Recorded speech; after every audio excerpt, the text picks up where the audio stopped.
అందరికీ నమస్తే. ఒక్కొక్కసారి మన కళ్ళతో చూసిన విషయం కూడా నిజం కాదు కదండి. అంటే మనం చూస్తున్నాం కదా అని చెప్పేసి అది నిజమే అనుకునేసి మనం చాలా చాలా ఊహించేసుకుంటామండి.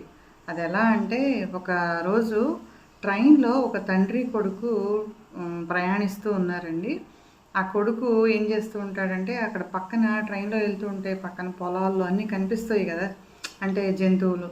నానా గేదెలు ఉన్నాయి, నానా ఆవులు ఉన్నాయి, చూడు నాన్న భలే ఉన్నాయి, నానా గుర్రం కనపడిందా నీకు, నానా ఎన్ని ఫ్లవర్స్ ఉన్నాయో చూడు నాన్న అని చెప్పేసి అంటే చెప్తూ ఉన్నాడంట. అంటే ఆ కొడుకు వయసు ఎంతయ్యా అంటే 25 సంవత్సరాలు అనమాట. అయితే మిగతా ప్రయాణికులు కూడా ఉంటారు కదా, వాళ్ళు ఏంటంటే ఏంటి ఏదో చిన్నోడికి లాగా ఎలా చెప్తున్నాడు ఏంటి వాళ్ళ నాన్నకి అని చెప్పేసి వాళ్ళు వింతగా చూస్తున్నారనమాట. ఆ తండ్రి ఏమో ఓ నిజమే నాన్న చాలా బాగున్నాయి, నువ్వు చూడటం ఇదే కదా చూస్తున్నావు, చాలా బాగున్నాయి చాలా బాగున్నాయి అని చెప్పేసి వాళ్ళ నాన్న కూడా ఆ కొడుకు చెప్పిన దానికి చాలా ఎంజాయ్ చేస్తున్నాడు అనమాట. అయితే వెళ్తూ వెళ్తూ ఉంటే నాన్న నది చూడు నాన్న ఎలా ప్రవహిస్తుందో, వాటర్ చూడు నాన్న ఎంత బాగుందో అని చెప్పేసి ప్రతి విషయం వాళ్ళ నాన్నకి చెప్పి ఆ అబ్బాయి చాలా ఎంజాయ్ చేస్తున్నాడు అనమాట. ఆ తండ్రి కూడా అలాగే కొడుకుతో పాటు తండ్రి కూడా ఎంజాయ్ చేస్తూ ఉన్నాడు. మిగతా ప్రయాణికులు ఏంటి కొడుకు అంటే ఏదో పిచ్చోడు అనుకుంటా, కొంచెం సరిగ్గా మెంటల్ అనుకుంటా, తండ్రికి కూడా బుద్ధి లేదా అన్నట్టుగా మిగతా ప్రయాణికులు నవ్వుకుంటూ ఉంటారటండి.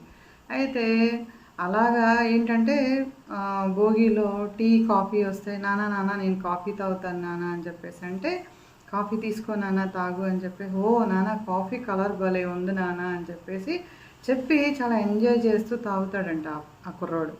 అవునా నాన్న నీకు నచ్చిందా అని చెప్పేసి ఆ తండ్రి కూడా ఎంజాయ్ చేస్తుంటే మిగతా వాళ్ళు ఇంకా పక్కన వాళ్ళంతా కూడా చాలా గుసగుసలాడుతూ చేస్తుంటే ఆ తండ్రి భరించలేక ఎందుకు మీరు అలా నవ్వుతున్నారు అని చెప్పేసి అడిగాడట ఓర్చుకోలేక. ఏం లేదు అతనంటే కొంచెం మెంటల్లీ డిజార్డర్ అనుకుంటా, మీరెందుకు అలా ఉన్నారు, ఆ చిన్న చిన్న విషయాలకి ఎందుకు అంత ఇదవుతున్నారని అంటే అప్పుడు తండ్రి చెప్తాడటండి, మొన్న ఒక 2 months బ్యాకే నా కొడుక్కి కళ్ళు వేయించాము, మేము కొత్తగా పెట్టించాము తనకి, గుడ్డివాడు పుట్టుకతో కొత్తగా కళ్ళు పెట్టించేటప్పటికి తనకి ఇప్పుడే ప్రపంచాన్ని చూస్తున్నాడు కదా, అది కొత్తగా ఉండి అలాగా అనుభవిస్తున్నాడు, తెలిసి తెలియకుండా మాట్లాడకండి అని చెప్పేసి ఆ తండ్రి చాలా బాధపడ్డాడట. అంటే అప్పుడే కదా చూపు, అవన్నీ చూపు రావడంతో అతనికి అన్నీ కూడా ఆశ్చర్యపరిచినాయి అన్నమాట. తెలిసి తెలియకుండా మనం మాట్లాడితే ఎదుటి వాళ్ళు బాధపడతారు కదా అండి. ఈ వీడియో నచ్చితే తప్పకుండా లైక్ చేయండి. Thank you.